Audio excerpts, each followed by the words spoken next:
Okay. तो आज के इस नीट वन शॉट सीरीज के वीडियो में हम करेंगे ऑसिलेशन।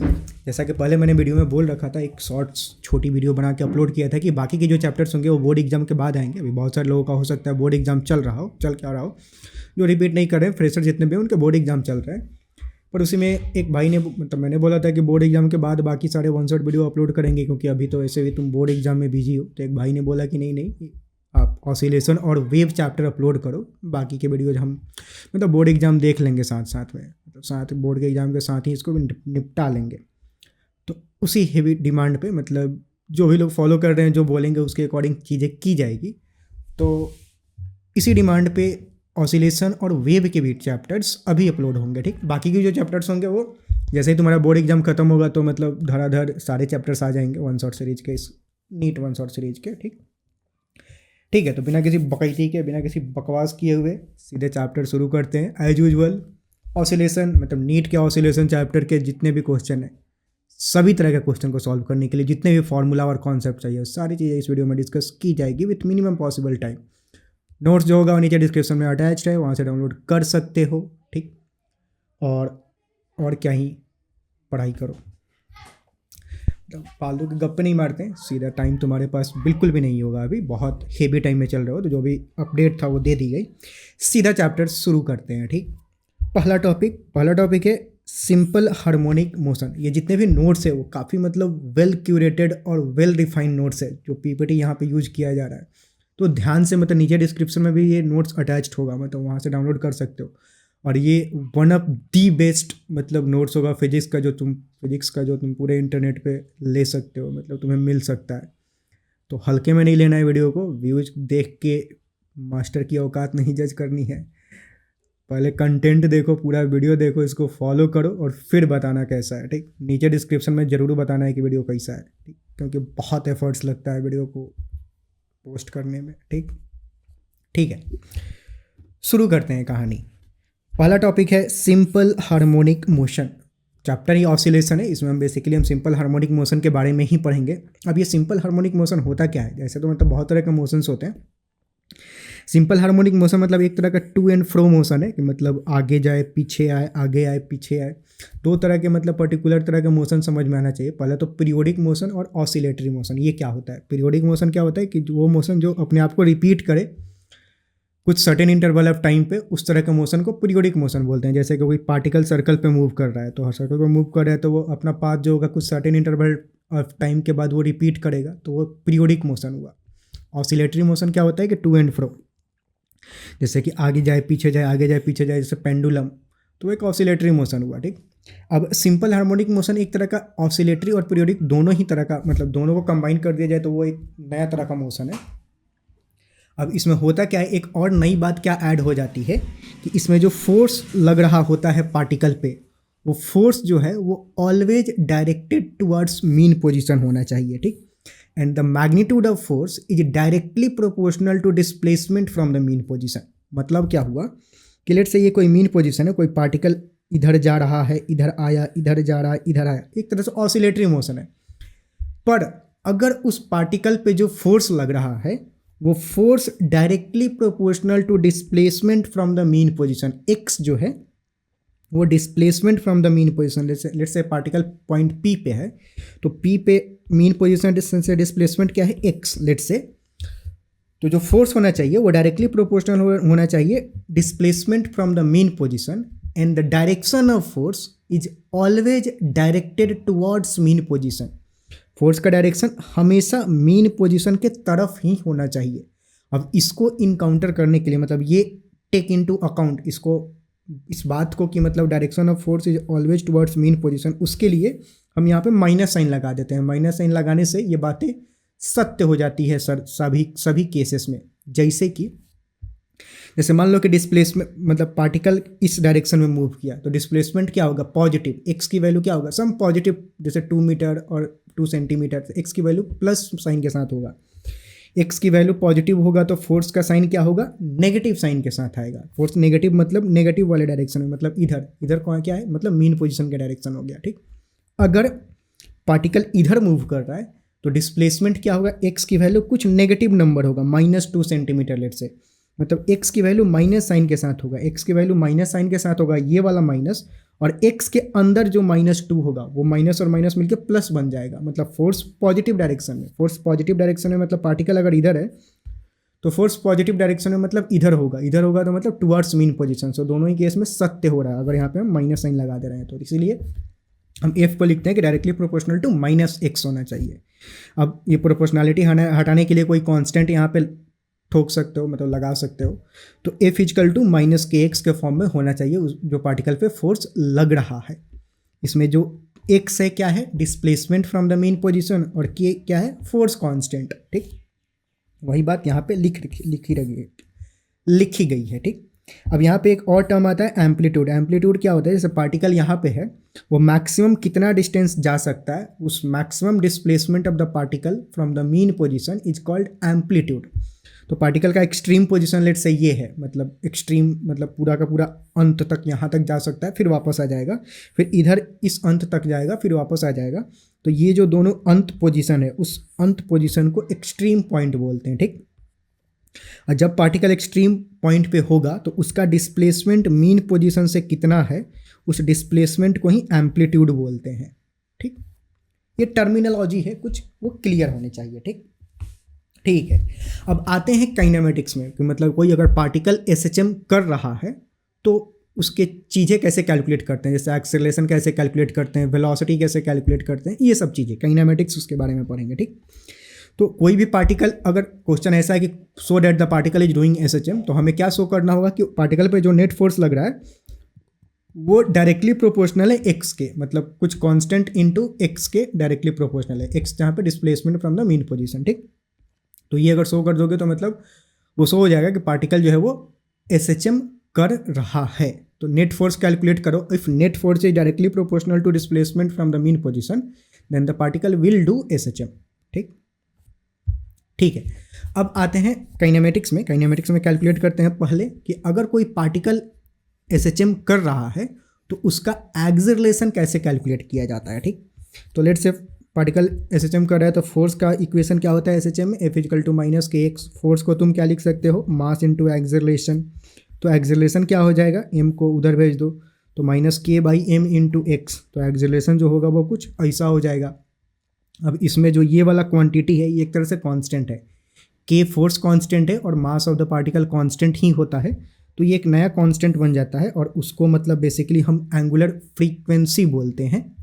ये एंगुलर फ्रीक्वेंसी के बराबर होता है। ठीक, मतलब बराबर का एंगुलर फ्रीक्वेंसी के स्क्वायर के बराबर होता है बेसिकली, तो इसको हम लिख देते हैं ओमेगा स्क्वायर। तो एक्सेलरेशन का फॉर्मूला जो तुम्हें याद रखना है वो याद रखना है a equal to -omega square into x, जहाँ पे ओमेगा क्या है, एंगुलर फ्रीक्वेंसी। ठीक, और ओमेगा स्क्वायर किसके बराबर होगा, k/m के बराबर होगा। तो ओमेगा की वैल्यू क्या हो जाएगी, √k/m।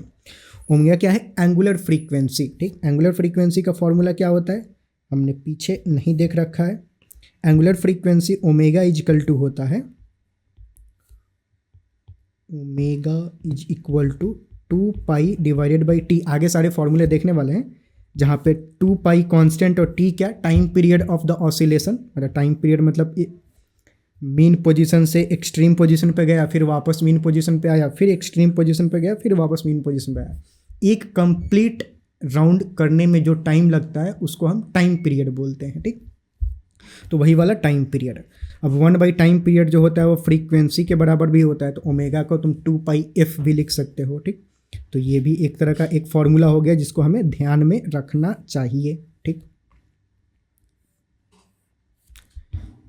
ठीक है, तो ये हो गया। और यहाँ पे जो x है वो क्या, displacement from the mean position. तो एक्सेलरेशन का फॉर्मूला क्या बना, -ओमेगा स्क्वायर इंटू एक्स, जहाँ पे ओमेगा की वैल्यू √k/m, जहाँ k क्या, फोर्स कांस्टेंट, m क्या, मास ऑफ द पार्टिकल।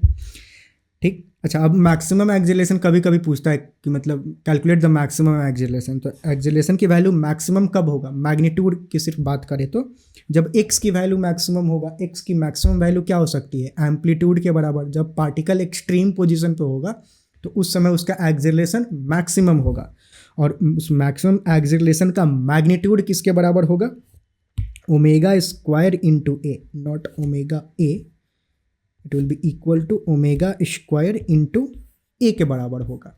ठीक, तो ये मैक्सिमम एक्सेलरेशन का फॉर्मूला हो जाएगा। ठीक, ठीक है।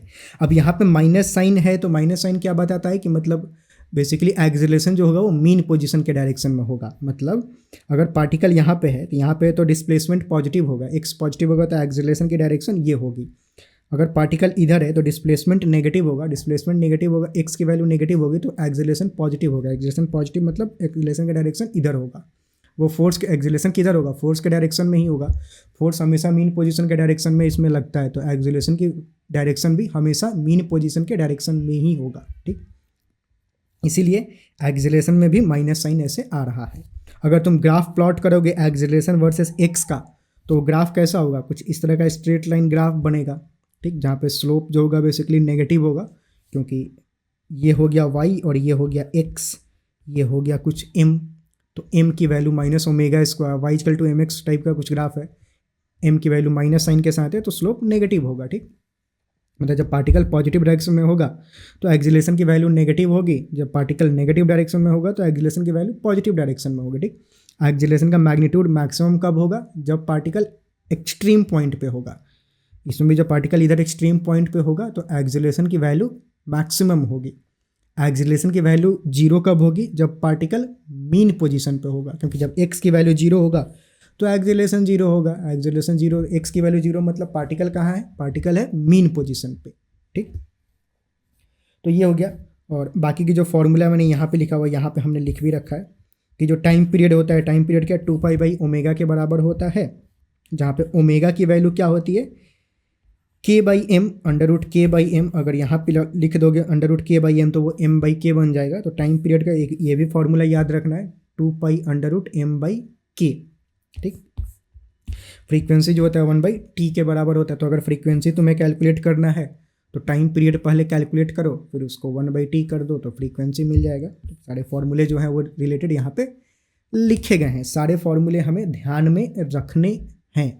ठीक, ठीक है, आगे बढ़ते हैं। अब इसमें हम देखेंगे कि वेलोसिटी कैसे कैलकुलेट करते हैं और स्पीड कैसे कैलकुलेट करते हैं जब पार्टिकल एसएचएम कर रहा होता है। तो स्पीड का फॉर्मूला होता है v = ω√a²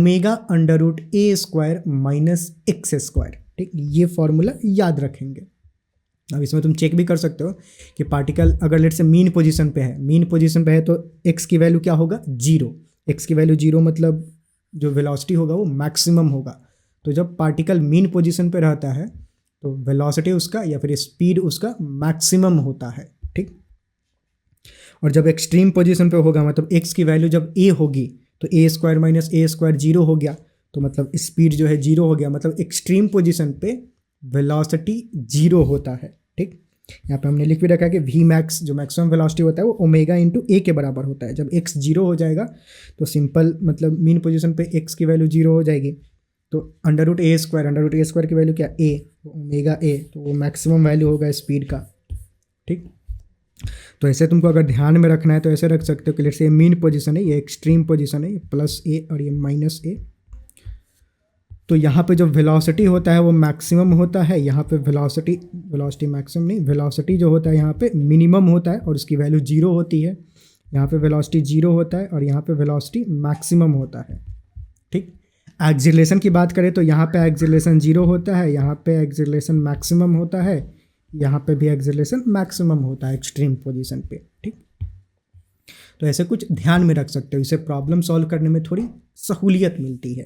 ठीक, बाकी के जो टर्मिनोलॉजी है उसको यहाँ पे लिख दिया गया है। अच्छा, अब ये फोटो क्या है कि अगर तुम वेलोसिटी वर्सेस एक्स का ग्राफ प्लॉट करोगे तो वेलोसिटी वर्सेस एक्स का जो ग्राफ आएगा वो कुछ इलिप्स टाइप का आएगा। इसको तुम ऐसे देख सकते हो कि लेट से मतलब v को अगर हम सॉल्व करें, इस इक्वेशन को थोड़ा सिंप्लीफाई करें इस इक्वेशन को, तो ऐसे लिख सकते हो v² / ω² मतलब ओमेगा को इधर लेके दोनों साइड स्क्वायर कर दो तो इधर क्या होगा, और इधर स्क्वायर करोगे तो a² - x² हो जाएगा। x को उधर ले जाएं तो v² / ω² + x² = a², ऐसा लिख सकते हो।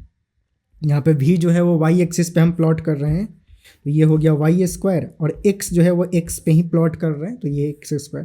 अब इस इक्वेशन को जरा ध्यान से देखोगे तो ये एक तरह से इलिप्स का इक्वेशन है कि y² / सम स्क्वायर x² / 1 का स्क्वायर = सम कांस्टेंट स्क्वायर। तो ये एक तरह से इलिप्स का इक्वेशन है। तो जो ग्राफ बनेगा v वर्सेस x में वो एक तरह से इलिप्स बनेगा ऐसा, ठीक। कि मतलब यहाँ पे वेलोसिटी जीरो, यहाँ पे वेलोसिटी जीरो, सेंटर पे या फिर मीन पोजीशन पे वेलोसिटी मैक्सिमम, ठीक। और ऐसे मतलब आएगा, ठीक। मतलब इधर एक बार वेलोसिटी मैक्सिमम होगा पॉजिटिव डायरेक्शन में, एक बार वेलोसिटी मैक्सिमम होगा नेगेटिव डायरेक्शन में, क्योंकि मतलब लेट्स से जब इधर जा रहा है और जब वापस आएगा तो वेलोसिटी इधर नेगेटिव डायरेक्शन में मैक्सिमम होगा ये वाला, और फिर यहाँ से इधर जा रहा होगा तो ये वाला वेलोसिटी पॉजिटिव डायरेक्शन में मैक्सिमम होगा, ऐसा समझ सकते हो, ठीक। और भी मतलब बहुत सारी मतलब ये सब छोटी छोटी बातें हैं जो पता होनी चाहिए। और एक बात तुम क्या ध्यान में रख सकते हो कि फोर्स का अगर तुम वैल्यू देखोगे F equal to minus k x है, अगर x की वैल्यू जीरो होगा तो फोर्स की वैल्यू क्या होगा, जीरो। मतलब मीन पोजीशन पे फोर्स जीरो होगा, मतलब SHM में यानी कि मीन पोजीशन पे फोर्स जीरो होता है। और कॉरेस्पॉन्डिंगली ऐसा भी बोल सकते हो कि SHM में मीन पोजीशन पे एक्सेलरेशन जीरो होता है, क्योंकि एक्सेलरेशन का ये value minus omega square into x है, एक्स की वैल्यू जीरो तो एक्सेलरेशन जीरो हो जाएगा, ठीक। एक्सट्रीम पोजीशन पे फोर्स मैक्सिमम होता है, ये भी बोल सकते हो, क्योंकि x की वैल्यू मैक्सिमम होगा, x की वैल्यू a के बराबर होगा एक्सट्रीम पोजीशन पे, तो फोर्स का मैग्नीट्यूड मैक्सिमम होगा, ठीक, एक्सट्रीम पोजीशन पे। तो ये सब कुछ एनालिसिस है जो कि ध्यान में रखना चाहिए, ठीक। ठीक है, आगे और बढ़ते हैं। अब देखते हैं कि जरा पार्टिकल जब SHM कर रहा है तो उसका इक्वेशन क्या होगा, ठीक। तो कोई भी पार्टिकल SHM अगर कर रहा है, सिंपल हार्मोनिक मोशन कर रहा है, तो उसका जो फोर्स इक्वेशन होता है वो कुछ ऐसा होता है। मतलब फोर्स का फॉर्मूला कुछ ये होता है, F equal to minus k x के बराबर होता है, ठीक। अब F को क्या लिख सकते हो, M को अगर उधर डाल दो तो K/M बन जाएगा, और इधर बचेगा A को क्या लिख सकते हो, एक्सेलरेशन d2x/dt² एक्सेलरेशन, ठीक। तो वैसा अगर लिखे कि d2x/dt² और इधर माइनस K/M था, उसको इधर लेके आए तो प्लस K/M बन जाएगा। तो ये कुछ इक्वेशन बनेगा ऊपर वाले के इक्वेशन को ही सॉल्व करें तो इसमें दिख रहा है कि जो x है वो कुछ इस इक्वेशन को सेटिस्फाई करना चाहिए। अब इस इक्वेशन को जब सॉल्व करोगे तो ऐसे तो ये डबल डिफरेंशियल इक्वेशन है, मतलब सेकंड ऑर्डर का, तो इसको सॉल्व करना आउट ऑफ स्कोप है अभी के लिए। पर इसको अगर सॉल्व करोगे तो इसका जो सॉल्यूशन आएगा, इसमें जो x का इस डिफरेंशियल इक्वेशन को सॉल्व, मतलब इस तरह के इक्वेशन को हम पहले तो डिफरेंशियल इक्वेशन बोलते हैं, मैथ्स में डिटेल में चैप्टर है, पढ़े होगे। तो जब इस तरह के इक्वेशन को सॉल्व करोगे तो इसमें जो x का सॉल्यूशन आएगा वो सॉल्यूशन कुछ ये ऐसा टाइप का आएगा। मतलब x equal to a sine omega t plus theta, या फिर a cos omega t plus theta हो सकता है, या फिर just a sine omega t या फिर a कॉस ओमेगा टी। तो इस तरह का कुछ सॉल्यूशन आता है। मतलब इसमें जो जनरल फॉर्मूला लिखे साइन के टर्म्स में लेट से लिखते हैं, क्योंकि चीज़ें आसान होती है साइन के टर्म्स में लिखना। तो x is equal to a sine omega t general solution हम लिख सकते हैं x का, ठीक। तो इसमें जो x क्या है, displacement from the mean position, ठीक। तो इसमें जो डिस्प्लेसमेंट होता है फ्रॉम द मीन पोजीशन वो कुछ इस तरह का इक्वेशन को फॉलो करता है, ठीक। मतलब उसका इक्वेशन कुछ इस तरह का होता है, ठीक। अब इसमें टर्म्स क्लियर होने चाहिए। ये इक्वेशन जो दिख रहा है इसमें बहुत सारे टर्म्स है वो क्लियर होने चाहिए। जैसे कि क्या, x तो समझ में आया, x क्या है, x क्या है, displacement from the mean position. मतलब पार्टिकल अगर SHM कर रहा है, पार्टिकल अगर SHM कर रहा है तो ये मीन पोजीशन, ये एक्सट्रीम पोजीशन और ये एक्सट्रीम पोजीशन है, और पार्टिकल कहीं यहाँ पे है, तो उसका displacement from the mean position x, ये जो क्वांटिटी है वो पार्टिकल अगर यहाँ पे है तो displacement from the mean position वो x है यहाँ पे, ठीक। ए क्या है, एम्पलीट्यूड, मतलब maximum displacement from the mean position, ये क्वांटिटी ए होता है एम्पलीट्यूड। साइन के अंदर का जितना भी मसाला होता है, कुछ भी हो साइन के अंदर जो भी मसाला हो, उस पूरे मसाला को हम बोलते हैं फेज, ठीक। अच्छा, अब इस मसाले के अंदर इसमें क्या है, दो टर्म है, एक तो टी के कोएफिशिएंट में कुछ है और ये कुछ एक कांस्टेंट एंगल टाइप का दिख रहा है। तो ये जो टी का कोएफिशिएंट होता है जो भी हो उसको बोलते हैं ओमेगा, और ओमेगा क्या होता है, एंगुलर फ्रीक्वेंसी। ओमेगा क्या होता है, एंगुलर फ्रीक्वेंसी। तो इस मसाले के अंदर टी के साइड में जो भी चिपका होगा वो क्या होगा, एंगुलर फ्रीक्वेंसी, उसको हम ओमेगा बोलते हैं, ठीक। और प्लस या माइनस के साइन के साथ यहाँ पे जो कुछ कांस्टेंट होता है उस कांस्टेंट को बोलते हैं फेज कांस्टेंट, ठीक। इसको बोलते हैं फेज कांस्टेंट। ये फेज कांस्टेंट जो होता है वो डिपेंड करता है इनिशियल कंडीशन पे, मतलब t इक्वल टू जीरो पे। जब यहाँ पे t को जीरो पुट कर दोगे तो ये टर्म पूरा का पूरा जीरो ही बन जाएगा। तो इनिशियल टाइम पे मतलब t इक्वल टू 0 पे जो भी फेज होगा उसको हम बोलते हैं फेज कांस्टेंट। तो t इक्वल टू 0 पे फेज क्या होगा, थीटा ही होगा, क्योंकि ये टर्म तो 0 बन जाएगा। तो इसलिए इसको बोलते हैं हम फेज कांस्टेंट या फिर इनिशियल फेज। ठीक, initial phase is the phase which is at t is equal to 0। ठीक, तो ये सारे टर्म्स क्लियर हुए कि इसमें जितने भी टर्म्स है वो क्या क्या हैं। और एसएचएम का सॉल्व करने के बाद जो उसका जनरल इक्वेशन होता है वो कुछ इस तरह का दिखता है, x equal to a sine omega t plus theta. इस तरह के इक्वेशन बहुत बार इस चैप्टर में मिलने वाला है, या फिर जो आगे के भी चैप्टर्स हैं वेव उसमें भी बहुत बार ये इक्वेशन दिखने में मिलेगा। ठीक, तुम ग्राफ प्लॉट करोगे तो इसका x वर्सेस t का अगर तुम ग्राफ प्लॉट करोगे तो ये दिख रहा है कुछ साइन ग्राफ तुम्हें मिलेगा, साइन फंक्शन का। साइन फंक्शन हमें पता है कि उसका ग्राफ जो होता है कुछ इस तरह का होता है। और इसमें डिफरेंस क्या होगा कि साइन फंक्शन में ये वाला जो डिस्टेंस होता था वो 1 के बराबर होता था, लेकिन यहाँ पे वो a के बराबर होगा, क्योंकि ये maximum value of the x जो है वो क्या a है। तो x का जो मैक्सिमम वैल्यू होगा वो कितना जाएगा, एम्पलीट्यूड के बराबर। तो ये जो हाइट होता है इसमें वो एम्पलीट्यूड के बराबर होता है। ठीक, और बाकी तो साइन फंक्शन है तो साइन फंक्शन ऐसे होगा। ठीक, अब ये वाला जो ग्राफ है वो प्लॉट किया गया है फेज जब 0 होगा तब, मतलब फाई की वैल्यू जब 0 होगी तब जो स्टार्ट होगा, मतलब t इक्वल टू 0 पे दिस अगर फाई की थीटा की वैल्यू अगर 0 हो गया, फेज कांस्टेंट 0 हो गया, तो t इक्वल टू 0 पे जो x की वैल्यू होगी वो 0 होगी, क्योंकि ये वाला 0 हो गया। अब t की वैल्यू 0 डालो तो ये भी 0 हो जाएगा, तो साइन 0 बन जाएगा पूरा। साइन 0 इज इक्वल टू क्या, 0, मतलब t इक्वल टू 0 पे x की वैल्यू 0 होगी। वही अगर phi equal to some value होता है, लेट से 30 डिग्री, तो t की वैल्यू जब 0 डालोगे तो साइन 0 नहीं बनेगा, साइन 30 डिग्री। साइन 30 डिग्री की वैल्यू क्या होती है, 1/2, यानी कि x की वैल्यू क्या होगी, a 1/2 या फिर a/2। ठीक, तो x की वैल्यू a/2, मतलब t इक्वल टू 0 पे x की वैल्यू क्या है, a/2। तो ये जो ग्राफ होगा वो कैसे स्टार्ट होगा, मतलब यहाँ पे मैं थोड़ा डेमो दूँ तो वो ग्राफ यहाँ से स्टार्ट होगा, t इक्वल टू 0 पे ऐसा जाएगा, पर पैटर्न तो साइन ही रहेगा। लेकिन जो स्टार्ट होगा t इक्वल टू 0 पे वो 0 से ना स्टार्ट होकर a/2 से स्टार्ट होगा, ऐसा स्टार्ट होगा। तो वो फेज कांस्टेंट से डिपेंड करता है, इसीलिए जो बोलते हैं कि जो फेज होता है वो इनिशियल कंडीशन पे डिपेंड करता है। t इक्वल टू 0 पे पार्टिकल कहाँ पे था उस बात पे डिपेंड करेगा कि थीटा की वैल्यू क्या होगी। ठीक, तो ये है x, ये है t। ठीक, तो मतलब ये ध्यान में रखना चाहिए कि मतलब जरूरी नहीं है कि ग्राफ हमेशा 0 से स्टार्ट हो, यहाँ से भी स्टार्ट हो सकता है, यहाँ से स्टार्ट हो रहा है, बीच से कहीं स्टार्ट हो रहा है, मतलब t इक्वल टू 0 पे फेज कुछ अलग है। ठीक, सिंपल बात इसका ये। ठीक है, अब देखते हैं next topic, phasor diagram. Phasor diagram क्या होता है, जैसे कि एसएचएम जो मोशन होता है उसको तुम अगर फेजर डायग्राम से इमेजिन करोगे तो इमेजिनेशन काफ़ी ईजी हो जाता है। ठीक, मतलब क्या है, जैसे कि अब ये फेजर डायग्राम बोलता है कि तुम एसएचएम को ऐसा समझ सकते हो कि कोई पार्टिकल जो है वो एक सर्कल पे मूव कर रहा है कुछ कांस्टेंट एंगुलर वेलोसिटी ओमेगा से। ठीक, और उस पार्टिकल का प्रोजेक्शन तुम अगर किसी डायमीटर पे लोगे, ठीक, तो वो जो डायमीटर पे मोशन जो होगा वो एसएचएम करेगा। ठीक, ऐसा एक बार फिर से कि लेट से कोई मतलब इसी बात को थोड़ा और डिटेल में एक्सप्लेन करता हूँ और समझ में आएगा। लेट से पार्टिकल है यहाँ पे है, तो इसका जो फुट होगा डायमीटर पे, लेट से इस डायमीटर की हम बात कर रहे हैं, तो इस डायमीटर पे जो पार्टिकल का फुट होगा वो यहाँ पे होगा। ठीक, अब पार्टिकल आगे जाएगा तो ये जो पॉइंट है वो आगे जाएगा, पार्टिकल यहाँ पे गया तो ये पॉइंट है, फिर पार्टिकल यहाँ पे आया तो ये जो पॉइंट होगा वो इधर मूव करना शुरू करेगा। पार्टिकल जब यहाँ पे होगा तो ये पॉइंट यहाँ पे पहुँच जाएगा, फिर पार्टिकल ऐसे गया तो मतलब यहाँ पे हुआ तो ये मतलब फुट जो होगा उसका यहाँ पे होगा। तो पार्टिकल जैसे जैसे सर्कुलर पाथ पे मूव करेगा तो उसका जो फुट है मतलब यहाँ पे परपेंडिकुलर मतलब डायमीटर पे अगर उसका कुछ प्रोजेक्शन लोगे तो वो प्रोजेक्शन जो वो एसएचएम करेगा एक्चुअल में।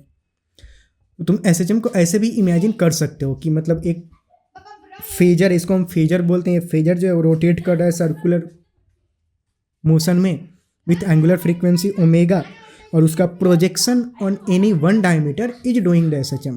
ठीक, अब किसी टाइम टी पे जो ये एंगल होगा वो किसके बराबर होगा, ओमेगा इंटू टी के बराबर होगा। इसका जो रेडियस होता है वो एम्पलीट्यूड ऑफ द एसएचएम के बराबर होता है, मतलब radius of the phasor diagram is equal to amplitude of SHM. ठीक, ये एक तरीका है एसएचएम को इमेजिन करने का। कि मतलब एसएचएम को ऐसे भी इमेजिन किया जा सकता है। ठीक, कैसे इमेजिन किया जा सकता है, एक बार लास्ट बर्दाश्त कर लो कि अगर कोई पार्टिकल सर्कुलर पाथ पे मूव कर रहा है with constant angular velocity omega, तो उसका projection on any diameter will be doing SHM. That projection will be doing SHM, not particle. That projection of particle on diameter is doing SHM. और particle तो मतलब circular path पे ऐसे move कर रहा है। ठीक, ठीक है। तो जैसे कि अगर इस केस में देखा जाए तो लेट्स से पार्टिकल अगर इस पॉइंट पे है तो इसका प्रोजेक्शन इस डायमीटर पे कितना होगा, ये एंगल अगर theta equal to omega t है और ये ए है, तो ये जो प्रोजेक्शन होगा x, वो x किसके बराबर होगा, a साइन थीटा के बराबर होगा। a कॉस थीटा ये वाला होगा और साइन थीटा ये वाला होगा और थीटा की वैल्यू ओमेगा टी।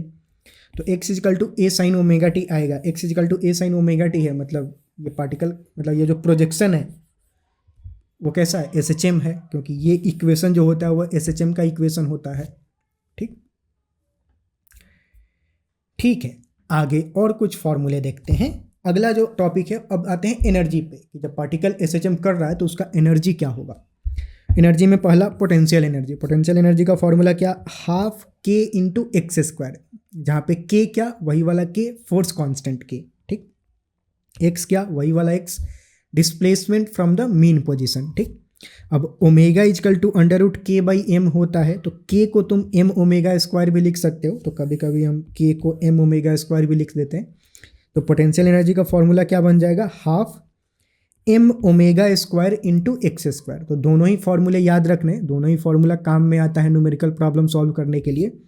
तो पोटेंशियल एनर्जी या तो हाफ के एक्स स्क्वायर, नहीं तो half M omega square into x square. ठीक, काइनेटिक एनर्जी का फॉर्मूला क्या, काइनेटिक एनर्जी क्या होता है, हाफ एम बी स्क्वायर। ठीक, अब वेलोसिटी का फॉर्मूला क्या होता है एसएचएम में, ओमेगा इंटू अंडर रूट ए स्क्वायर माइनस एक्स स्क्वायर। तो स्क्वायर करोगे तो ओमेगा स्क्वायर ए स्क्वायर माइनस एक्स स्क्वायर बन जाएगा।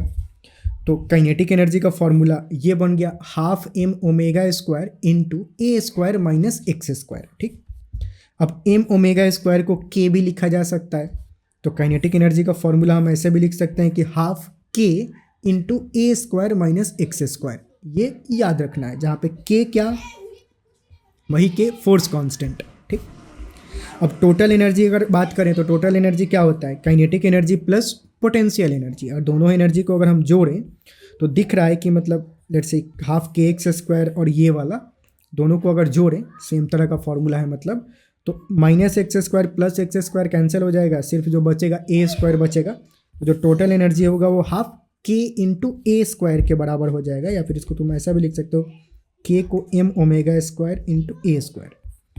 तो जो टोटल एनर्जी होगा वो या तो हाफ के इंटू ए स्क्वायर या फिर half M omega square into A square के बराबर भी होता है। ठीक, थोड़ा ध्यान दे के फॉर्मूला याद करते जाएंगे साथ में, वही फॉर्मूला याद करना ही सबसे इम्पोर्टेंट काम है। ठीक,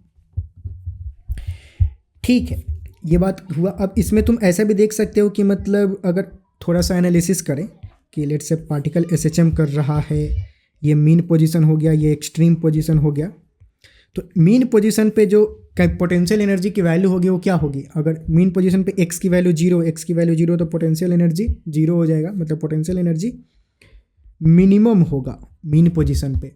एक्सट्रीम पोजीशन पे देखा जाए तो एक्स की वैल्यू ए के बराबर होगा, मतलब मैक्सिमम होगा, तो मतलब पोटेंशियल एनर्जी मैक्सिमम होगा। तो यहाँ पे जो पोटेंशियल एनर्जी होगा वो मैक्सिमम होगा, यहाँ भी पोटेंशियल एनर्जी मैक्सिमम होगा। तो एक्सट्रीम पोजीशन पे पोटेंशियल एनर्जी मैक्सिमम होता है, मीन पोजीशन पे पोटेंशियल एनर्जी मिनिमम होता है। काइनेटिक एनर्जी की बात करें तो काइनेटिक एनर्जी में ए स्क्वायर माइनस एक्स स्क्वायर है, तो एक्स की वैल्यू अगर जीरो होगी तो काइनेटिक एनर्जी मैक्सिमम होगा, मतलब मीन पोजीशन पे काइनेटिक एनर्जी जो होगा वो मैक्सिमम होगा। और एक्सट्रीम पोजीशन पे एक्स की वैल्यू ए हो जाएगी, तो ए स्क्वायर माइनस ए स्क्वायर जीरो हो गया, मतलब एक्सट्रीम पोजीशन पे काइनेटिक एनर्जी मिनिमम होगा। तो यहाँ पे काइनेटिक एनर्जी मिनिमम होगा, यहाँ पे काइनेटिक एनर्जी मिनिमम होगा।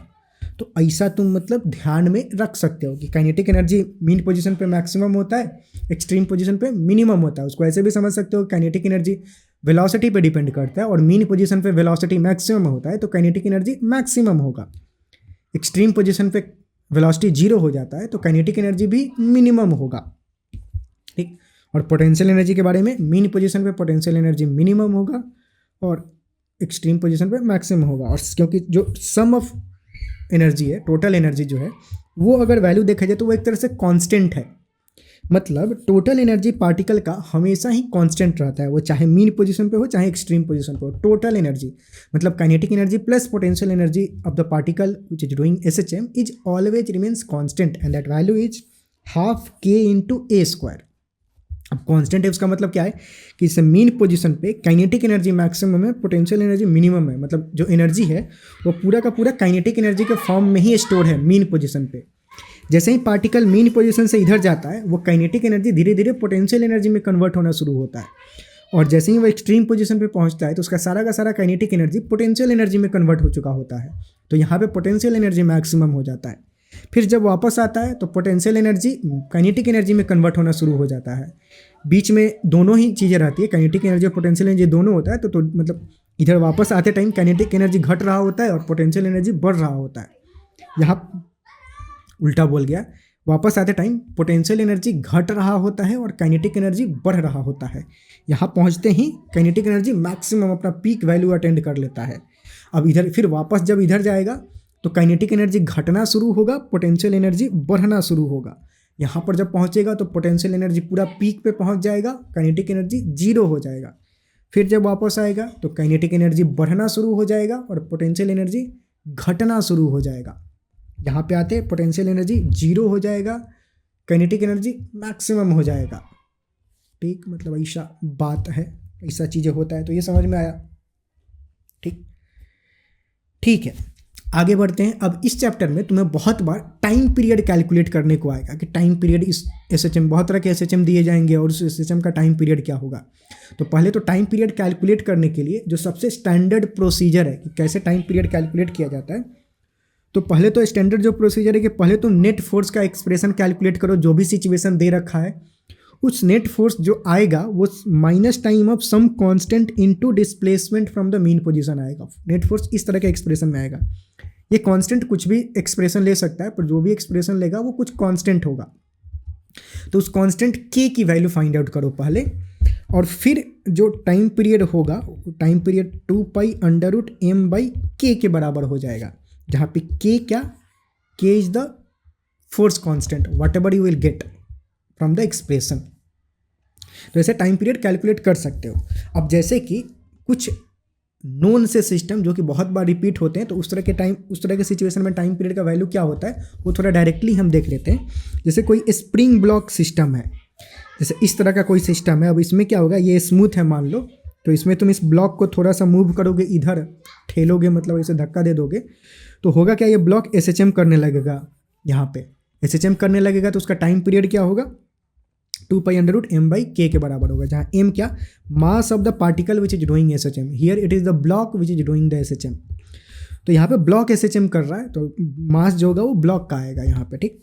या फिर इस तरह का सिचुएशन दे दे कि मतलब स्प्रिंग से कोई मास लटका हुआ है और फिर थोड़ा सा उसमें तुम तो धक्का दे दोगे, तो मतलब थोड़ा सा ऐसे मार दोगे, थपड़िया दोगे बेसिकली, तो ये मास जो है वो SHM करने लगेगा। तो उसका टाइम पीरियड क्या होगा, उसका भी टाइम पीरियड यही होता है, 2π√m/k के बराबर ही होता है, ठीक। अच्छा, ये एक तरह का काफ़ी इंटरेस्टिंग सिचुएशन है कि मतलब लेट्स से कोई दो ब्लॉक है और वो दोनों ब्लॉक को स्मूथ सरफेस पे रखा गया है। ये सरफेस स्मूथ है, यहाँ पे कोई भी फ्रिक्शन नहीं है, और उसको एक स्प्रिंग से अटैच कर दिया गया, ठीक। अब इसमें तुम दोनों ब्लॉक को थोड़ा सा ऐसे धक्का दे के छोड़ दोगे तो दोनों ही ब्लॉक जो होगा वो मतलब बेसिकली SHM करेगा। और उसका टाइम पीरियड क्या होगा, तो उसका टाइम पीरियड का फॉर्मूला होता है 2π√μ/k, जहाँ पे म्यू जो होता है, म्यू की वैल्यू m1 × m2/m1 + m2 के बराबर होता है, जहाँ m1 इसका मास, m2 इसका मास। इस म्यू को हम रिड्यूस्ड मास भी बोलते हैं, मतलब mu is equal to m1 m2/m1 + m2, इसको हम रिड्यूस्ड मास भी बोलते हैं। जस्ट टर्मिनोलॉजी है, पता होना चाहिए। और इस पर्टिकुलर केस में जो टाइम पीरियड होता है वो इसके बराबर होता है, ऐसा कुछ होता है। तो इसको ध्यान में रख सकते हो, काफ़ी एक स्पेशल केस है, पर बहुत बार रिपीट होता है, PY क्विज में रिपीट होता है, तो इसीलिए मतलब इसको ठीक है निपटा लिए, इधर ही देख लिए, ठीक है। अच्छा, अब आते हैं इसमें स्प्रिंग बहुत तरह के स्प्रिंग मिलेंगे तुम्हें। तो अगर लेट से दो या दो से ज़्यादा स्प्रिंग सीरीज में कनेक्टेड हो तो उनका जो इक्विवेलेंट स्प्रिंग कांस्टेंट होता है वो कैसे कैलकुलेट करते हैं। तो अगर लेट से दो स्प्रिंग अगर सीरीज में कनेक्टेड है इस तरह से, तो इन दोनों को मिला के अगर एक सिंगल स्प्रिंग यहाँ पे कनेक्ट कर दिया जाए तो उस सिंगल स्प्रिंग का स्प्रिंग कांस्टेंट कितना होगा वो कैसे कैलकुलेट करते हैं। तो लेट से उस सिंगल स्प्रिंग का स्प्रिंग कांस्टेंट के इक्विवेलेंट के बराबर होगा, तो वो k equivalent 1/k equivalent equal to 1/k1 plus 1/k2 के बराबर होता है। तो इस तरह से तुम्हें इन दोनों को मिला के एक सिंगल स्प्रिंग का स्प्रिंग कांस्टेंट आ जाएगा। और टाइम पीरियड कैलकुलेट करना हो इस केस में तो टाइम पीरियड क्या 2π√m/k। के क्या होगा यहाँ पे, के इक्विवेलेंट आएगा, जो भी के इक्विवेलेंट यहाँ पे कैलकुलेट करोगे तो इसका टाइम पीरियड वैसे होगा। ठीक, यहाँ पे मतलब मैं लिख ही दे रहा हूँ, टाइम पीरियड 2π√m/k इक्विवेलेंट होगा। ठीक, जो के इक्विवेलेंट तुम यहाँ से कैलकुलेट करोगे। वैसे ही अगर दो स्प्रिंग पैरेलल में कनेक्टेड हो तो उनका इक्विवेलेंट स्प्रिंग कांस्टेंट कैसे कैलकुलेट करते हैं, के equivalent equal to k1 plus k2। मतलब इन दोनों स्प्रिंग को हटा के एक सिंगल स्प्रिंग यहाँ पे तुम कनेक्ट कर दो तो उसका जो इक्विवेलेंट स्प्रिंग कांस्टेंट होगा वो k1 प्लस k2 के बराबर होगा। अब इस सिचुएशन में इस ब्लॉक का टाइम पीरियड कैलकुलेट करना हो तो वो फॉर्मूला क्या होगा, वो फॉर्मूला यही होगा 2π√m/k इक्विवेलेंट, जहाँ पे k इक्विवेलेंट की वैल्यू होगी इस केस में k1 प्लस k2 के बराबर। ठीक है, तो ये कॉम्बिनेशन ऑफ स्प्रिंग हो गया, सीरीज कॉम्बिनेशन और पैरेलल कॉम्बिनेशन। ये ध्यान में रखना है फॉर्मूला कि सीरीज कॉम्बिनेशन में इक्विवेलेंट स्प्रिंग कांस्टेंट ऐसे कैलकुलेट करते हैं, पैरेलल कॉम्बिनेशन में ऐसे कैलकुलेट करते हैं। रेसिस्टर वाला केस काफ़ी याद होता है, तो ये उल्टा है रेसिस्टर वाले केस से। मतलब दो रेसिस्टेंस अगर सीरीज में कनेक्टेड होते हैं तो ऐसे हम करते थे और पैरेलल में ऐसे करते थे, लेकिन इधर उल्टा है। ठीक, कन्फ्यूज नहीं होना है। स्प्रिंग के केस में ये फॉर्मूला, सीरीज पैरेलल के केस में ये फॉर्मूला, सिंपल याद रखो। ठीक है, अब आते हैं पेंडुलम पे। पेंडुलम का टाइम पीरियड कैसे कैलकुलेट करते हैं। तो कोई भी पेंडुलम क्या होता है, मतलब कोई एक बॉब किसी रस्सी से लटकाया गया है, बॉब मतलब कोई भी मास होता है, और उसको ऐसे स्विंग करोगे तो वो भी एक तरह का SHM करेगा। ठीक, अब ये एक तरह से एंगुलर SHM होता है पर वो SHM करेगा। और उसका टाइम पीरियड कैसे कैलकुलेट करते हैं, तो टाइम पीरियड का फॉर्मूला जो होता है डायरेक्ट याद रखेंगे 2π√L/g, जहाँ पे L क्या होता है, length of the spring. Photo में भी अगर रिप्रेजेंट करें ऐसा लिख सकते हैं, L जो है वो ये वाला L है, लेंथ ऑफ द स्प्रिंग। ठीक, और G क्या, acceleration due to gravity G। ठीक, 2π कांस्टेंट है। तो time period of simple pendulum ये हो गया। ठीक, ये याद रखना है। अच्छा, ये तो हो गया नॉर्मल केस में। अब कभी कभी होता यह है कि इस पेंडुलम को अलग अलग सिचुएशन में रख दिया जाता है और वहाँ पे टाइम पीरियड कैलकुलेट कराया जाता है। ठीक, जैसे कि मान लो, मतलब बहुत सारे सिचुएशन हो सकते हैं, आगे हम देखने वाले हैं इस स्लाइड पे। जैसे कि मान लो किसी पेंडुलम को किसी लिफ्ट में रख दिया गया और वो लिफ्ट एक्सेलरेट कर रहा है, मतलब किसी एक्सेलरेटिंग फ्रेम ऑफ रेफरेंस में अगर रख दिया गया पेंडुलम को, और तब टाइम पीरियड उसका कैलकुलेट करना है। तब क्या होगा, ये तो टाइम पीरियड है जब पेंडुलम, मतलब पेंडुलम या तो धरती पे रखा गया है, मतलब लटकाया गया है, फ्रेम में लटकाया गया है, वो फ्रेम नॉन एक्सेलरेटिंग है। ठीक, तब time period of the pendulum होगा ये होगा।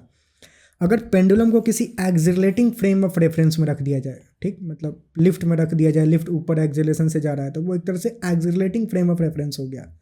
तो उसमें time period of the pendulum क्या होगा, तो उस केस में, उस तरह के केसेस में टाइम पीरियड कैलकुलेट करने के लिए फॉर्मूला तो यही होता है, जी जो होता है वो जी इफेक्टिव से रिप्लेस हो जाता है।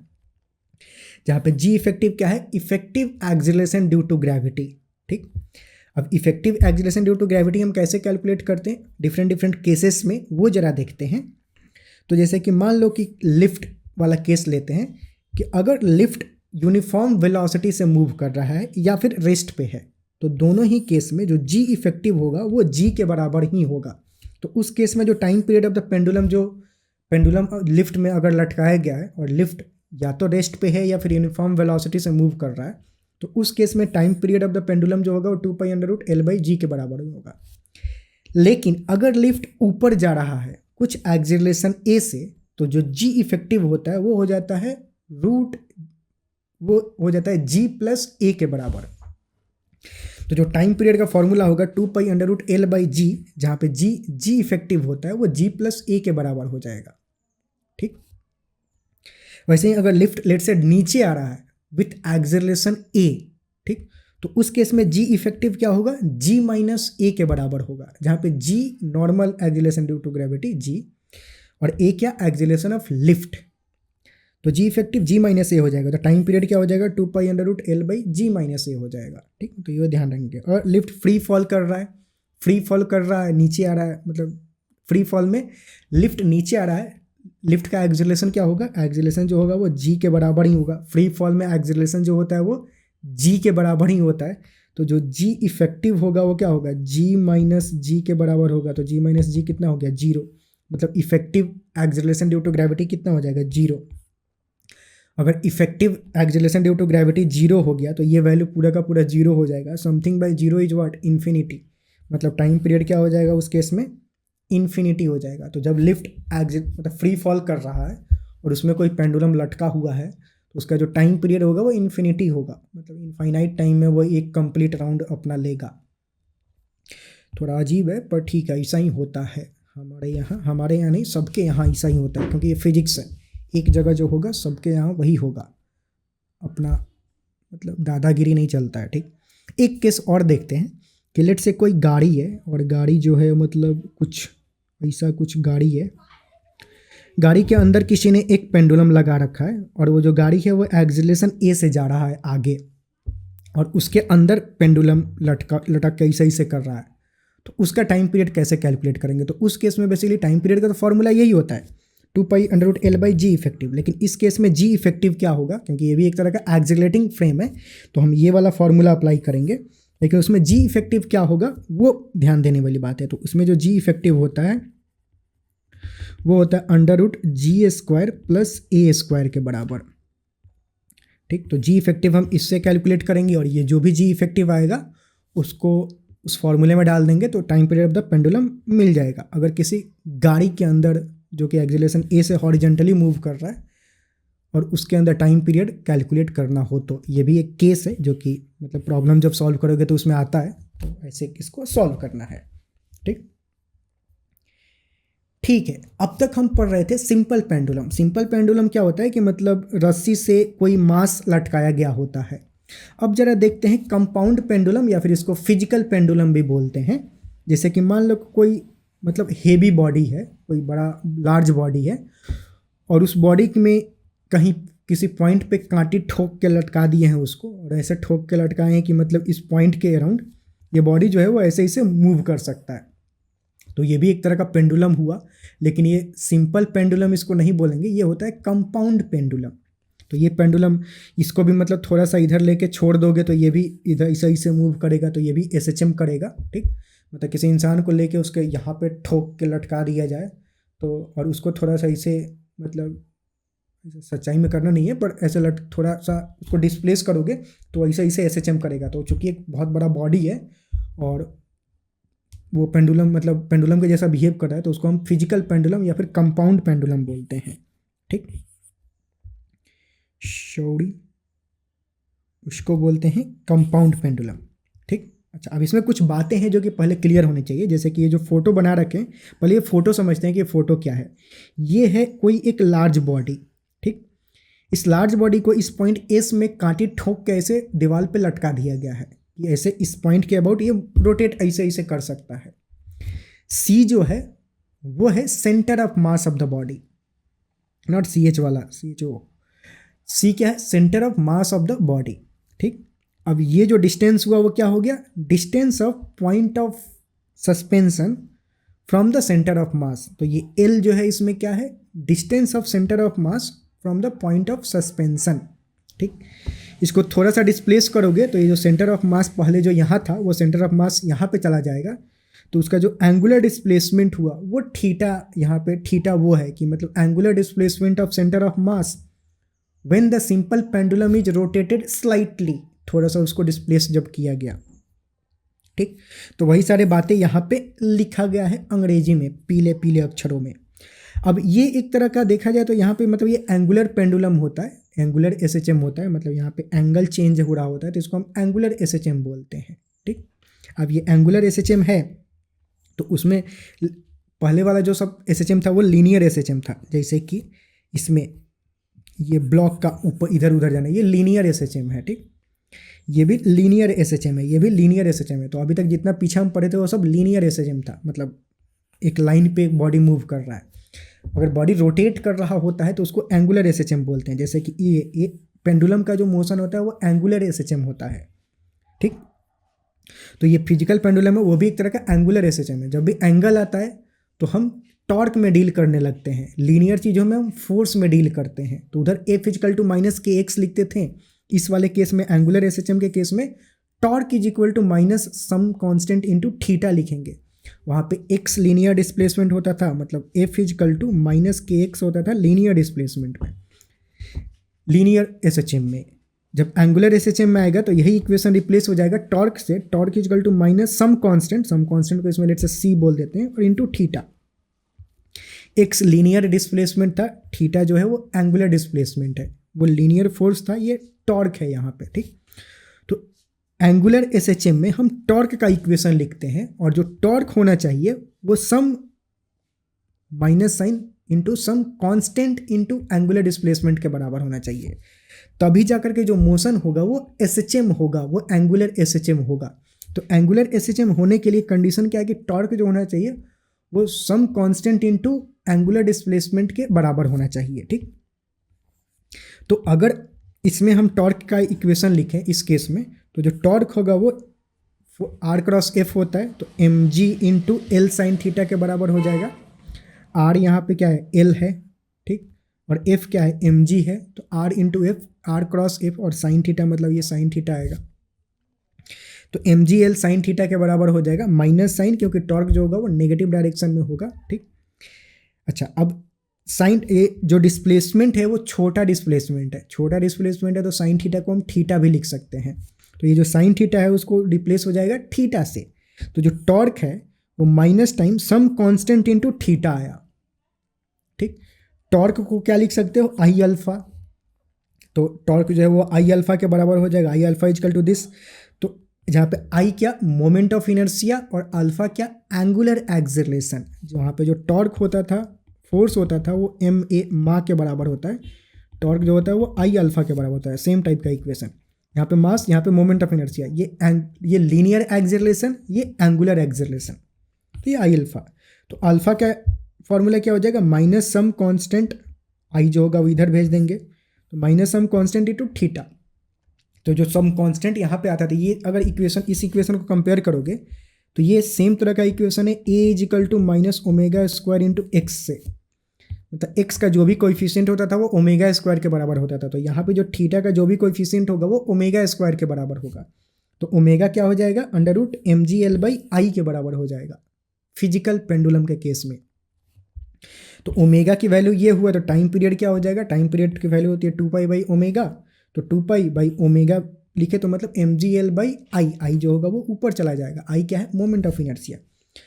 तो फिजिकल पेंडुलम के केस में टाइम पीरियड का जो फॉर्मूला आता है वो फॉर्मूला कुछ ऐसा आता है, 2 pi under root I by m ji l, जहाँ पे आई क्या है, moment of inertia of this big body about point of suspension, जिस पॉइंट के अबाउट उसको सस्पेंड किया गया है, लटकाया गया है, उस पॉइंट के about moment of inertia. L क्या है, लेंथ ऑफ, लेंथ नहीं डिस्टेंस बोलेंगे इसको। एल क्या है, distance of point of suspension from the centre of मास, वो एल हो गया, ठीक। और एम जी मतलब मास ऑफ द बॉडी, जो भी ये बड़ा वाला बॉडी है, और जी क्या, acceleration due to gravity, simple, ठीक। अब ये जो टाइम पीरियड का फॉर्मूला पहले तो यही याद रखना है फिजिकल पेंडुलम या फिर कंपाउंड पेंडुलम के लिए। अब इसमें जो आई है उसको तुम कैसे कैलकुलेट कर सकते हो, आई का एक मोमेंट ऑफ इनर्शिया कैलकुलेट करने का एक फॉर्मूला होता है। मतलब ऐसे तो बहुत सारे डिफरेंट केस में डिफरेंट फॉर्मूला होता है। यूजुअली हमें moment of inertia centre of mass के अबाउट पता होता है। तो अगर तुम्हें पॉइंट ऑफ सस्पेंशन के अबाउट कैलकुलेट करना है, तो अगर तुम्हें moment of inertia centre of mass के अबाउट पता है, तो moment of inertia about point of suspension जो होगा वो हो जाएगा I equal to I C M plus M L square, जहाँ एम क्या, मास ऑफ द बॉडी, और एल क्या, वही distance of point of suspension from the centre of मास। ये बेसिकली पैरेलल एक्सिस थ्योरम है। अगर सेंटर ऑफ मास में हम पढ़ते हैं जो सिस्टम ऑफ पार्टिकल में, बेसिकली अगर याद होगा तो ठीक है, नहीं याद है तो कोई बात नहीं, ये ऐसे चीज़ों को याद रखो। कि moment of inertia about the point of suspension will be equal to moment of inertia about the centre of mass plus M L square. और moment of inertia of centre of mass किस axis के about an axis which is parallel to the axis of suspension. मतलब centre of mass से अगर ऐसा मतलब plane में ही कोई एक्सिस जा रहा है, वो एक्सिस नहीं, ये एक्सिस जैसे कि एकदम परपेंडिकुलर, जैसे कि मतलब डॉट वाले डायरेक्शन में या फिर डॉट डायरेक्शन या फिर क्रॉस डायरेक्शन से, मतलब पेज को चीर के, तुम्हारे स्क्रीन को चीर के अगर कोई लाइन ऐसे अंदर जा रहा है, और ये भी जो पॉइंट ऑफ सस्पेंशन होगा, कांटी जो ठोक रखे हो जिस एक्सिस के अबाउट ये चीज़ रोटेट कर रहा है, वो स्क्रीन को तोड़ के अंदर जा रहा होगा, तो वो वाला दो एक्सिस होना चाहिए। ठीक, तो moment of inertia of centre of mass about an axis which is parallel to the axis of suspension, अगर वो पता है तो इस एक्सिस के अबाउट मोमेंट ऑफ इनर्शिया इस फॉर्मूला का यूज करके कैलकुलेट कर सकते हो। ठीक, और उसी बात को अंग्रेजी में यहाँ पे पीले सुनहरे अक्षरों में लिख दिया गया है। तो ये चीज़ें याद रखनी है। अब टेक अवे क्या है, उतना ज्ञान झाड़ने का कि ये फॉर्मूला याद रखो और ये फॉर्मूला याद रखो। पर ये मैं इतना एक्सप्लेन क्यों किया, क्योंकि समझना जरूरी है चीज़ों को।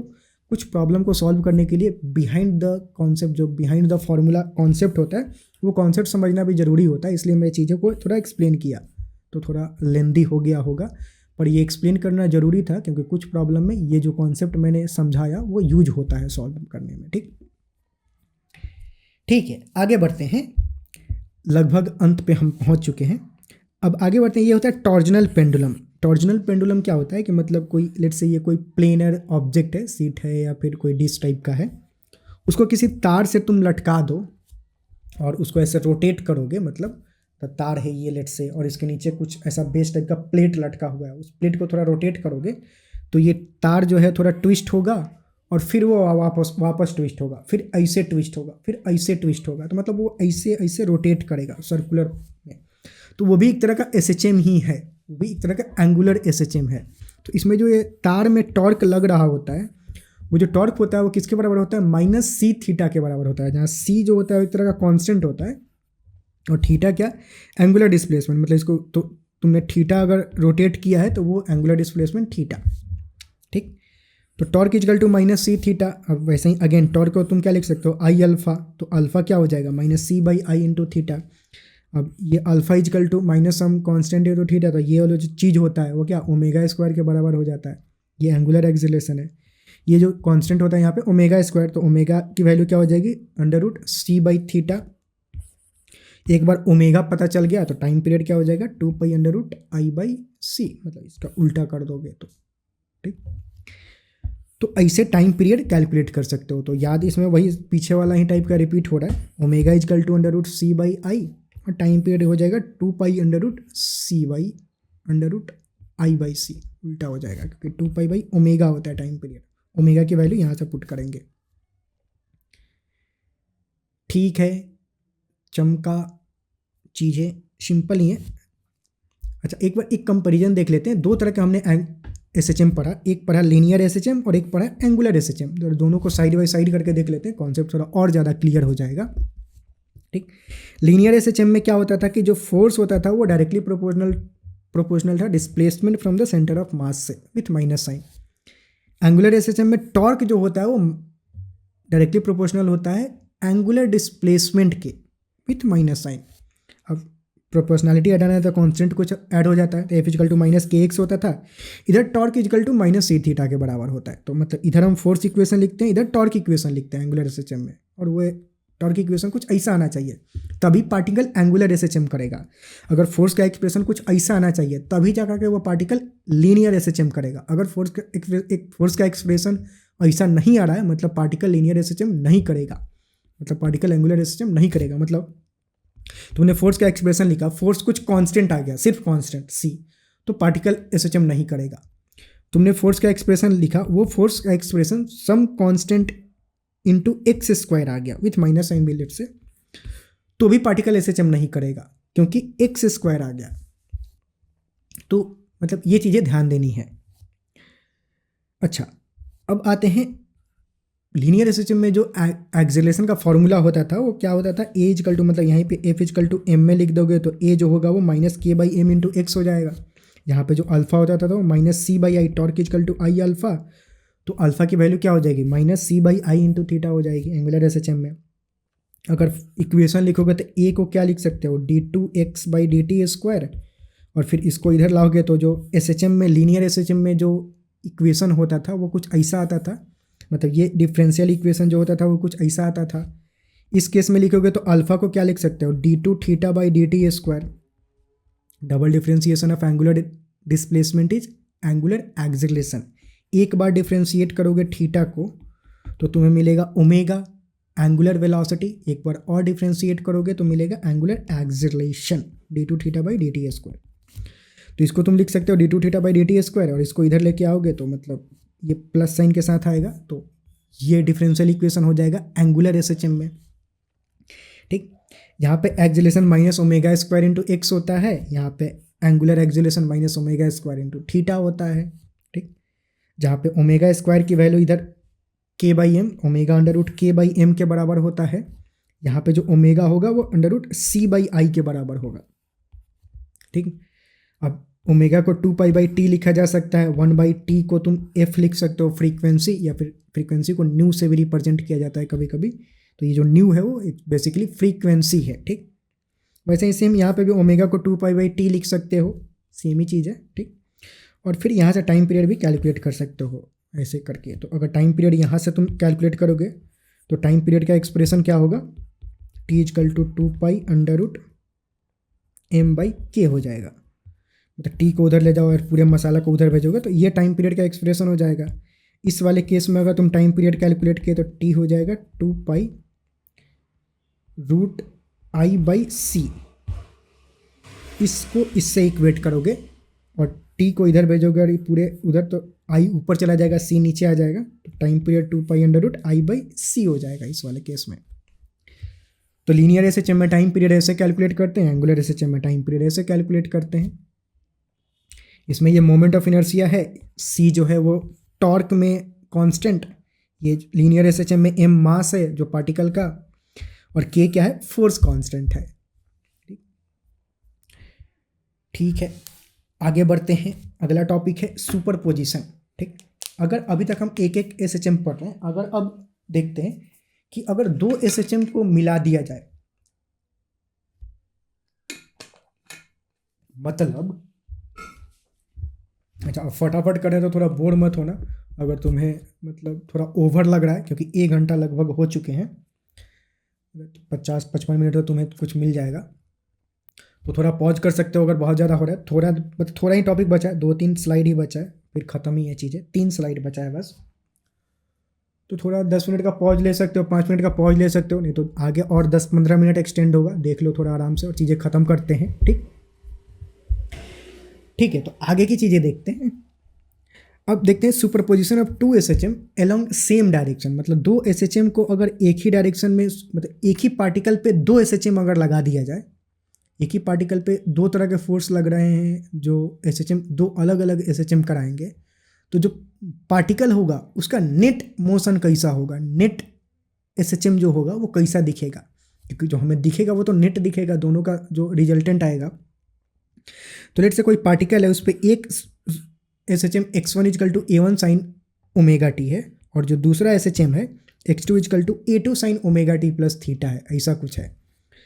तो जो रिजल्टेंट SHM होगा,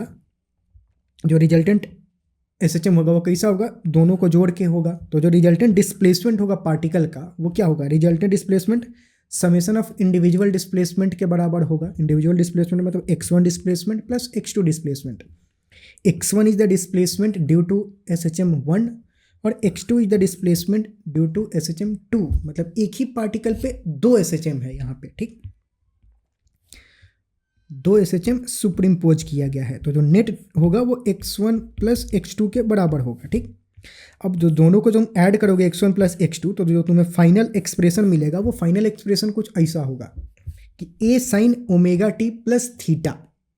अब यहाँ पे देखोगे, इस इक्वेशन को ध्यान से देखोगे तो इसमें चेंज क्या है, चेंज है एम्पलीट्यूड। पहले a1 और a2 था, अब रिजल्टेंट एम्पलीट्यूड उसका a हो जाएगा। पहले जो फेज कांस्टेंट, यहाँ पे तो फेज कांस्टेंट 0 है, एक में फेज कांस्टेंट फाई है, तो जो नेट फेज कांस्टेंट है वो थीटा हो जाएगा, कुछ फेज कांस्टेंट हो जाएगा। तो बेसिकली हमें 2 चीज़ें यहाँ पे कैलकुलेट करनी है कि जो नेट SHM होगा उसका रिजल्टेंट एम्पलीट्यूड क्या होगा और उसका फेज कांस्टेंट क्या होगा।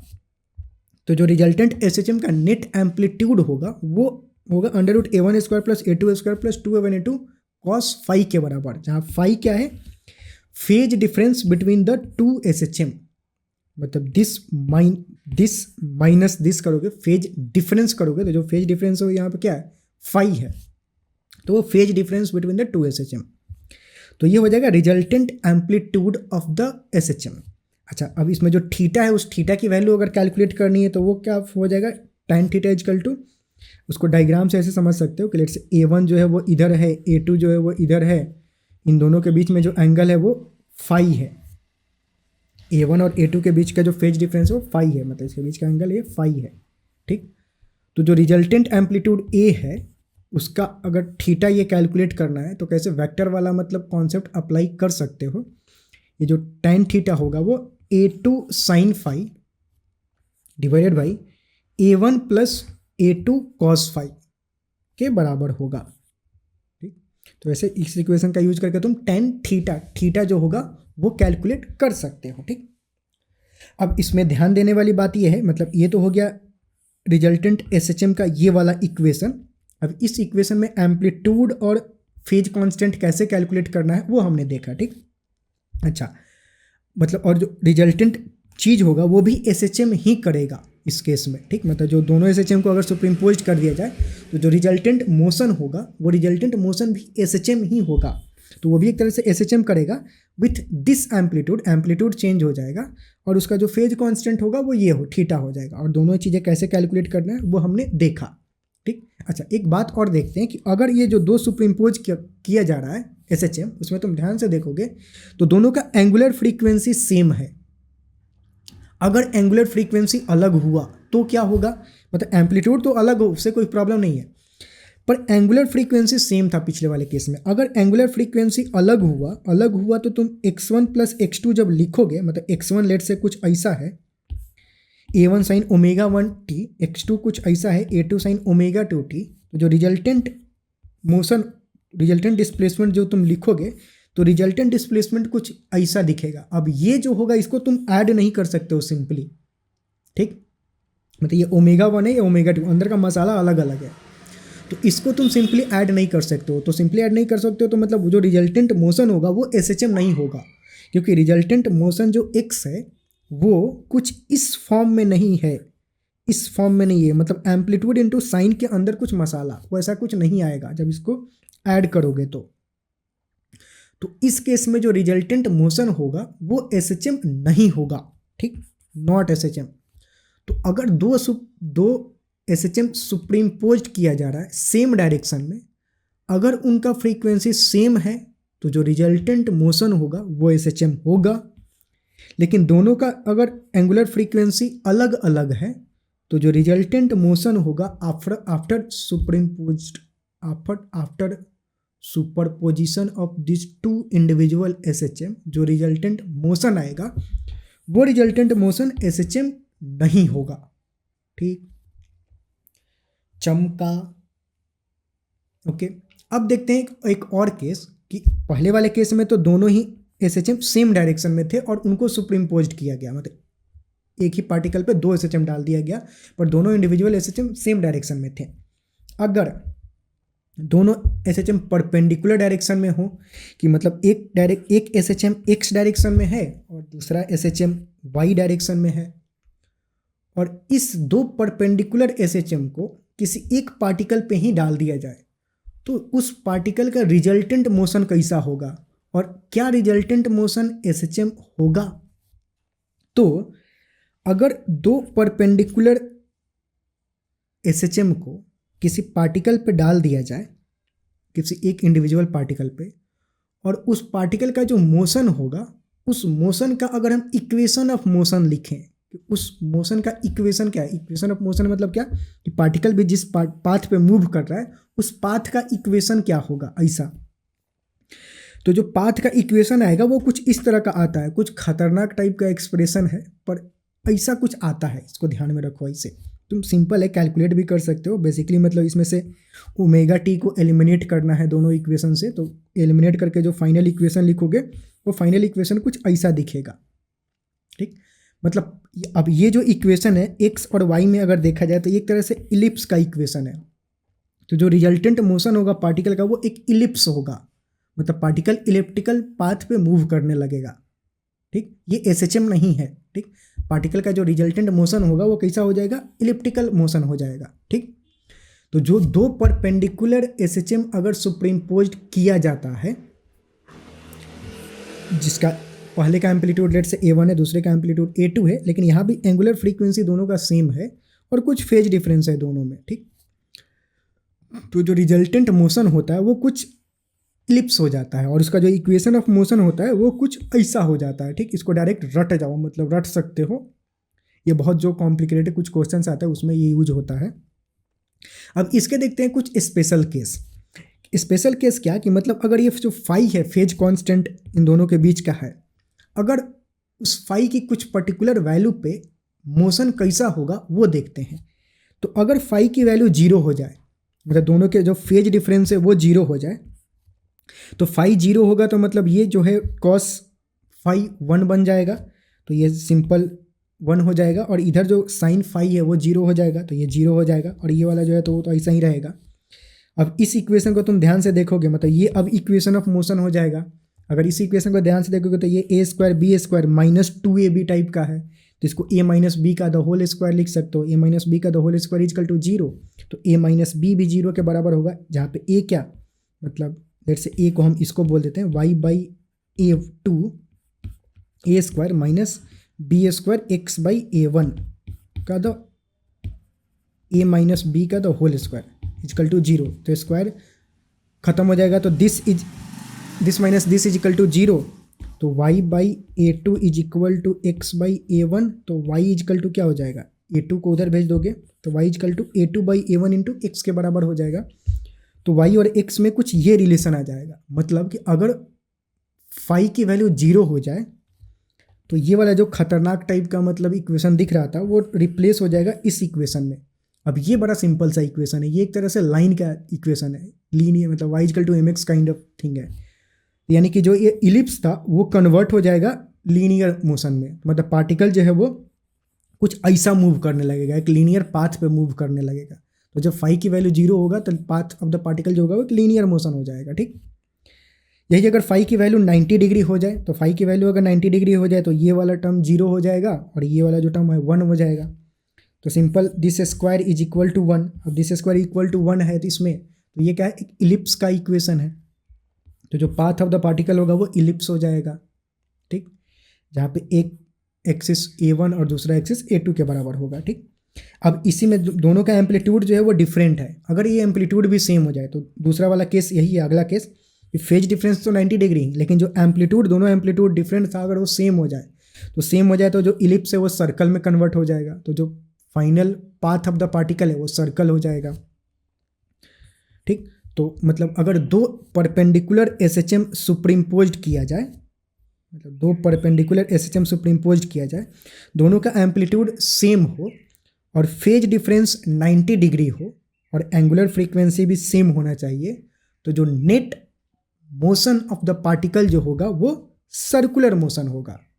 इसका मतलब ये हुआ। ठीक, ये बात थी। और ये जो पहले मतलब ऊपर हमने जो कुछ फिगर देखा मतलब ये फिगर और ये फिगर, इस तरह के फिगर्स को हम बोलते हैं लिसाजियस फिगर। मतलब बस एक नाम है जो कि कभी कभी यूज हो जाता है, तो पता होना चाहिए, नाम सुना हुआ होना चाहिए कि क्या ये फिगर है। तो इस तरह के फिगर को हम बोलते हैं कुछ लिसाजियस फिगर। बस लोग लिखते हैं तो अभी लिख देते हैं, ज़्यादा इसके बारे में डिटेलिंग में अभी नहीं जाना है, आगे जब हायर फिजिक्स पढ़ोगे तो उसमें यूज होता है। अभी बस नाम पता होना चाहिए कि ये जो बस फोटो में जो फिगर है इस तरह के फिगर को हम बोलते हैं लिसाजियस फिगर। बस इतना पता होना चाहिए, काफ़ी है। तो इसके बाद ये चीज़ें समाप्त हुई, तो एसएचएम के जितने भी कॉन्सेप्ट थे वो सारे समाप्त हुए। इस प्रॉब्लम से रिलेटेड जितने भी तरह के प्रॉब्लम होते हैं सारे तरह के केसेस हमने डिस्कस किया। तो ये अगर तुमने यहाँ तक सारी चीज़ें समझ में आ गई और अभी तक वीडियो देख रहे हो तो मतलब सलाम है, एटलीस्ट तुम डेडिकेटेड हो, लेकर नीट के लिए बहुत डेडिकेटेड इंसान हो। ठीक है, अगर चीज़ें समझ अब जाके क्वेश्चन करो, धड़ाधड़ क्वेश्चन होगा, मतलब क्वेश्चन होने में कोई भी दिक्कत नहीं होगा, क्योंकि जितने भी तरह के प्रॉब्लम्स थे जितने भी तरह के फार्मूले यूज होते हैं, कोई भी एक भी सिंगल फार्मूला हमने छोड़ा नहीं है, सारे ही फार्मूले हमने देखा है। अब पहले तो ऐसा कर सकते हो कि पहले तो नीचे से तुमने, आई होप कि मतलब जो वीडियो एक्सप्लेन कर रहा हूँ उस समय अगर तुमने फार्मूला लिखा है देखते देखते अच्छी बात है, नहीं लिखा है तो नीचे डिस्क्रिप्शन में ये पीपीटी होगा, जो भी ये पीडीएफ है उसको डाउनलोड कर लो, पहले सारे फार्मूले याद कर लो और फिर क्वेश्चन करने बैठो, फिर देखो कैसे धड़ाधड़ क्वेश्चन होता है। और कॉन्सेप्ट जो था वो तुमने इस वीडियो में सीख लिया, ठीक। तो बस, और हमने सारी चीज़ें की है, तो कोई भी ऐसा देखना नहीं कि कोई भी चीज़ छूटा है, कोई भी फार्मूला छूटा है, सारे फार्मूले इस मतलब हमने डिस्कस किया।